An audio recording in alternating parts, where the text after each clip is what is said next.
ఇన్నాళ్ళు నువ్వెక్కడున్నావో అని తప్పించాను. నువ్వున్నావో లేదో అని బాధపడ్డాను.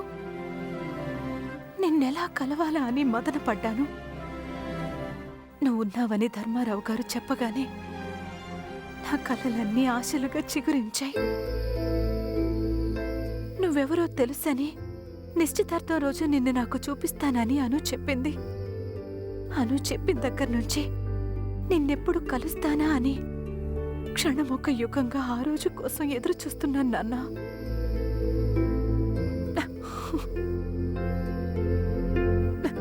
మనం త్వరలో కలుస్తున్నాం బాబు. తప్పకుండా కలుస్తున్నాం.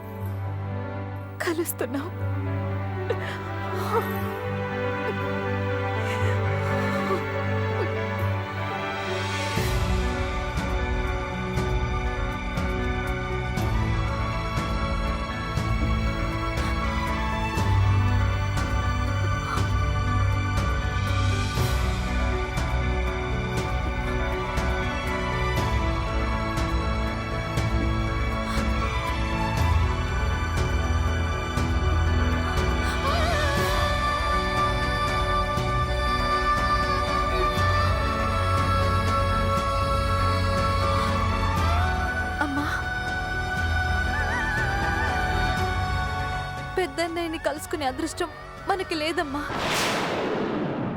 ఏమంటున్నావు సింధు? నన్ను క్షమించమ్మా. దేనికి సింధు?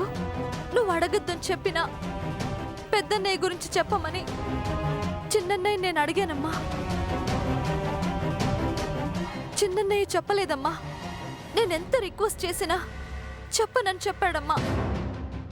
పెద్దన్నయ్య గురించి చెప్తాడేమో, పెద్దన్నయ్య నా నిశ్చితార్థానికి వచ్చి నన్ను ఆశీర్వదిస్తాడేమో నన్న ఆశతో నీకు తెలియకుండా అడిగానమ్మా.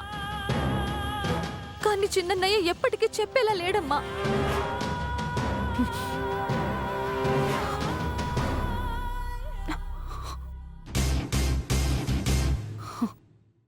నువ్వు అడగడం, వాడు చెప్పననడం అంతా నేను విన్నానమ్మా.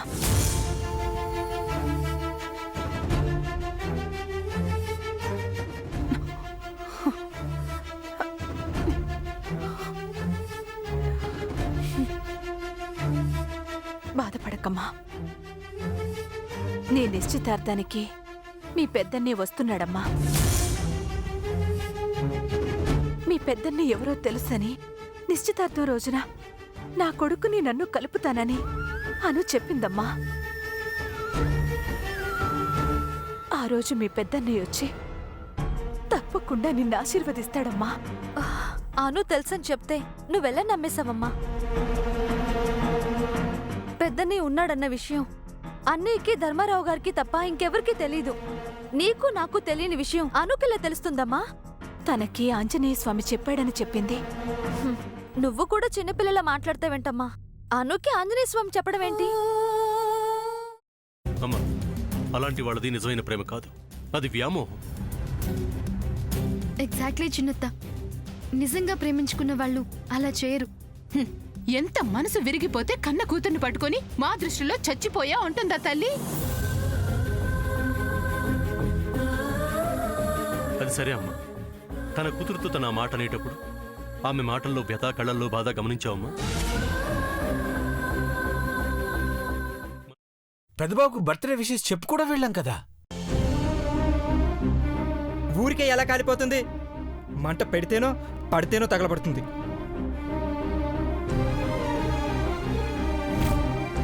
కరెక్ట్ చిన్నబాబు. నీకొచ్చినట్టే నాకు డౌట్ వచ్చింది. పార్వతే షర్టును తగలబెట్టిందనుకుంటా.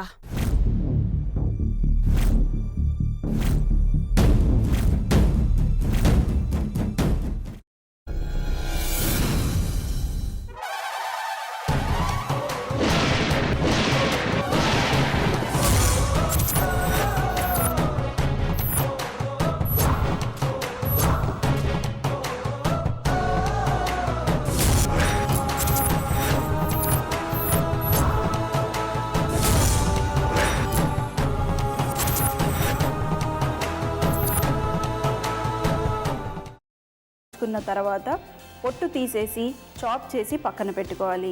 ఒక ప్యాన్లో కొద్దిగా నూనె వేడి చేసి అందులో ఆవాలు, మినప్పప్పు, శనగపప్పు, కరివేపాకు, సన్నగా తరిగి పెట్టుకున్న ఉల్లిపాయలు వేసుకుని 1 నిమిషం పాటు వేయించుకోవాలి. ఆ తర్వాత కాల్చి కట్ చేసి పెట్టుకున్న వంకాయని కూడా అందులో వేసుకుని బాగా మిక్స్ చేసి బౌల్లోకి ట్రాన్స్ఫర్ చేసుకుని అందులో తగినంత చిక్కటి పెరుగు లేదా పల్చటి పెరుగు వేసుకుని మిక్స్ చేసి అన్నంతో కానివ్వండి, చపాతీతో కానివ్వండి సర్వ్ చేసినా చాలా బాగుంటుంది.